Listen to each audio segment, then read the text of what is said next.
Could a crisis from nearly a century ago still shape your paycheck today? Why do we have programs like Social Security and Federal Deposit Insurance? And what lessons from the 1930s guide how the U.S. handles inflation and recessions in 2025? The Great Depression, a devastating economic downturn that began in 1929, continues to cast a long shadow over America's economic landscape. Even as we approach the mid-2020s, the policies, institutions, and cultural attitudes forged during that tumultuous period remain deeply ingrained in our financial system and national psyche. Let's start by examining the roots of modern policies that emerged from the Great Depression. Many of the banking regulations and federal safety nets we take for granted today were born out of the urgent need to restore stability and confidence in the wake of widespread bank failures and economic collapse.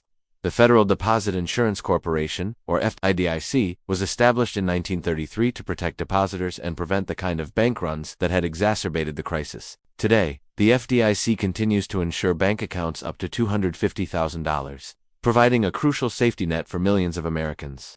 Similarly, the Social Security program, launched in 1925, was a direct response to the widespread poverty and economic insecurity experienced during the Depression. This landmark social insurance program has since become a cornerstone of retirement planning for generations of Americans. As we look ahead to 2025 and beyond, debates about the future of Social Security and its long-term sustainability continue to reference the program's Depression-era origins and its enduring importance in providing a basic level of financial security for older Americans. The Federal Reserve's approach to monetary policy has also been profoundly shaped by lessons learned during the Great Depression. In the 1930s, the Fed's initial response to the economic crisis was seen as inadequate and even counterproductive. This experience led to a fundamental shift in how the central bank views its role in managing economic downturns and financial crises. Fast forward to 2025, and we see a Federal Reserve that is much more proactive in using monetary policy tools to stabilize the economy during times of crisis. The Fed's aggressive response to the 2008 financial crisis and the economic shock of the COVID-19 pandemic both drew heavily on lessons from the Great Depression. By quickly lowering interest rates, implementing quantitative easing programs, and providing emergency lending facilities, the Fed has demonstrated its commitment to preventing economic contractions from spiraling into prolonged depressions. The cultural memory of the Great Depression continues to influence how Americans approach saving, investing, and reacting to market volatility. The sudden and catastrophic collapse of the stock market in 1929 left an indelible mark on the national consciousness.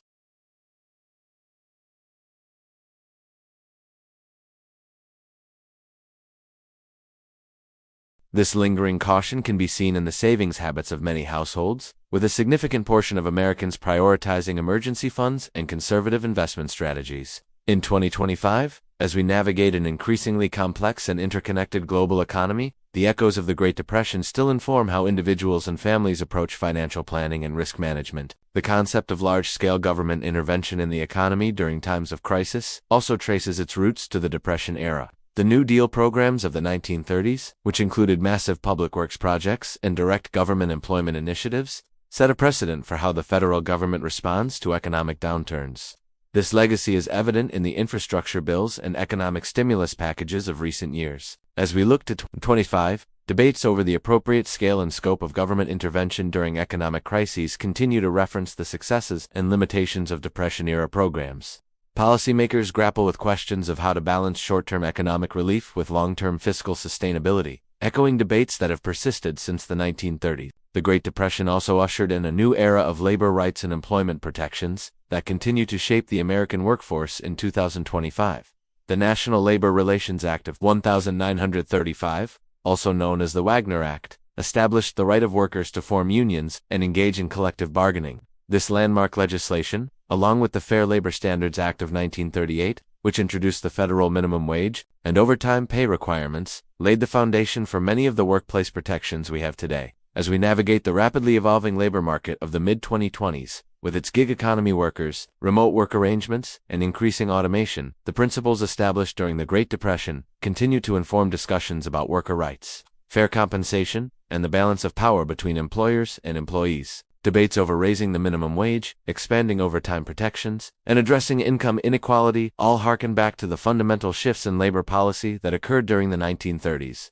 The Great Depression also sparked a national conversation about the role of government in providing a basic economic safety net for citizens. Programs like unemployment insurance and food assistance, which were first introduced during this period, have become integral parts of America's social support system. As we look to 2025, ongoing debates about the scope and effectiveness of these programs continue to reference the lessons learned from that difficult era. The push for expanded healthcare access, which has been a major political issue in recent years, also has roots in the economic insecurity exposed by the Great Depression. While universal healthcare was not achieved during the 1930s, the idea that the government has a role to play in ensuring basic economic security for all citizens gained traction during this period and continues to influence policy discussions today. As we reflect on the enduring impact of the Great Depression on America's economy, in 2025 it's clear that the events of nearly a century ago continue to shape our financial institutions, policy debates, and cultural attitudes toward money and economic security. The reforms and programs born out of that crisis have evolved over time, but their fundamental principles remain deeply embedded in our economic system. From the way we regulate banks and manage monetary policy, to how we approach labor rights and social safety nets,